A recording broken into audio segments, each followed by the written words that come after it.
மதுரையில் நடப்பது என்ன? அங்க மக்கள் போராடுவதற்கு காரணம் தான் என்ன? இடத்தை கொடுத்ததுக்கு அப்புறமும் அங்கு விமான நிலையம் வருவதற்கு என்ன தடையாக உள்ளது? ஏன் மக்கள் அனைவரும் போராடுகிறார்கள்?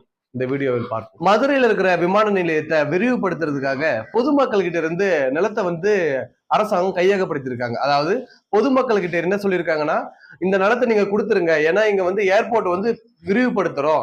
சோ அதனால உங்களுக்கு இந்த மாநகராட்சிக்குள்ளவே உங்களுக்கு இதே போல வீடு கட்டி நீங்க எவ்வளவு நிலம் வச்சிருந்தீங்களோ அவ்வளவு நிலமும் கொடுத்து வீடு கட்டி உங்களுக்கு நாங்க கொடுக்குறோம் அப்படின்னு சொல்லி பொதுமக்கள் கிட்ட கையெழுத்து வாங்கியிருக்காங்க அப்படின்னு தான் அந்த ஊர் பொதுமக்கள், அதாவது போராட்டத்தில் இருக்க பொதுமக்கள் சொல்றாங்க.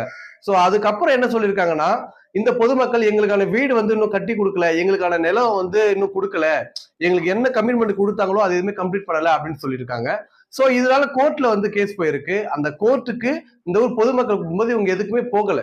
சோ ஏன் போகலன்னா, இவங்க ஃபர்ஸ்ட் கையெழுத்து போடும்போது இந்த மாதிரி சொல்லிட்டாங்க, உங்களுக்கு இதே போல் வீடு கட்டி கொடுத்துருவோம், எல்லாருக்கும் ஒரே இடத்துல கொடுப்போம் அப்படின்னு சொல்லியிருக்காங்க. சோ கொஞ்ச நாளுக்கு அப்புறம் என்ன சொல்லியிருக்காங்கன்னா, வீடு எல்லாருக்கும் ஒரே இடத்துல வராது, கொஞ்சம் செப்பரேட் பண்ணி வரும், கொஞ்சம் வெளியில போகும் அப்படின்னு சொல்லியிருக்காங்க.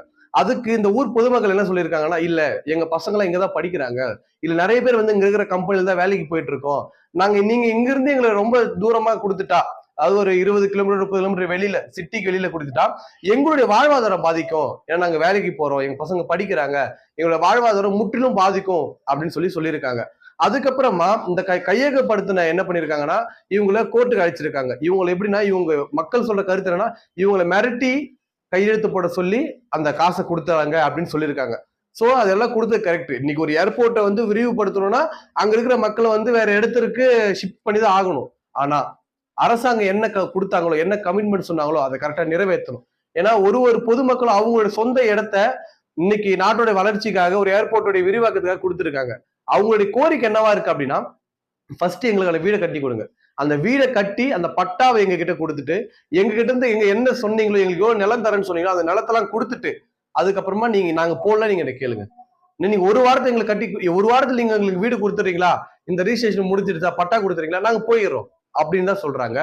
சோ இது கொடுக்காததுனால இப்ப இடிக்க போறோம், உங்க வீட்டை இடிக்க போறோம், உங்க நிலத்துல நாங்க ஜேசிபி வச்சு நிறவ போறோம்னு சொன்னதுனால இன்னைக்கு அங்க போராட்டம் வெடிச்சிருக்கு. வீடை இடிக்க போறீங்களா, நான் வீட்டுல இருக்க, நீங்க என்னோட சேர்த்து இடிங்க அப்படின்னு சொல்றாங்க.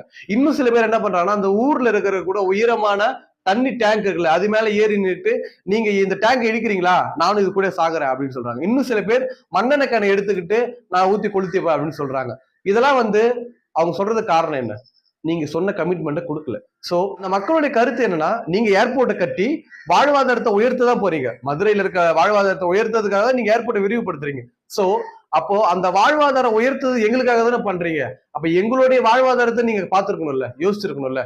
நீங்க என்ன சொல்றீங்க, எல்லா திட்டமும் மக்களுக்கான திட்டம்னு சொல்றீங்க. சோ இந்த மக்கள் அப்ப நாங்க தானே, எங்களுக்கானதை நீங்க பண்ணி கொடுத்துட்டு, எங்களுக்கு என்ன சொன்னீங்களோ அதை கொடுத்துட்டு நீங்க விரிவுபடுத்திருக்கலாமே, மக்களுக்காக தானே ஆட்சின்னு சொல்றீங்க, அப்ப நாங்களும் மக்கள் தானே அப்படின்னு ஒரு கேள்வியை அரசாங்கத்துக்கு வைக்கிறாங்க. இன்னைக்கு ஒரு ஏர்போர்ட் இருக்குன்னா அது ஒரு வாழ்வாதாரத்தை உயர்த்துறது, இன்னைக்கு ஒரு தொழிற்சாலை வருதுன்னா அது ஒரு செக்டார் மக்களுக்கு வேலை வாய்ப்பு கொடுக்கும், வாழ்வாதாரத்தை உயர்த்தும். ஆனா எது நடந்தாலும் அங்க ஒருத்தவங்களுடைய இடம் கொடுத்தாகணும், அங்க இருக்கிறவங்க வேற இடத்துக்கு மூவ் ஆகணும். சோ அது போல நிகழ்ச்சி விஷயம் எல்லாருக்கும் நடந்துட்டு இருக்கு.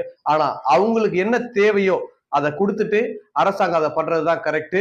இந்த மக்களின் போராட்டம் உண்மையானதுதான், அவங்க போராட்டம் கண்டிப்பா வெற்றி பெறணும், அவங்களுக்கான வாழ்வாதாரத்தை அவங்களுக்கு கண்டிப்பா அரசாங்கம்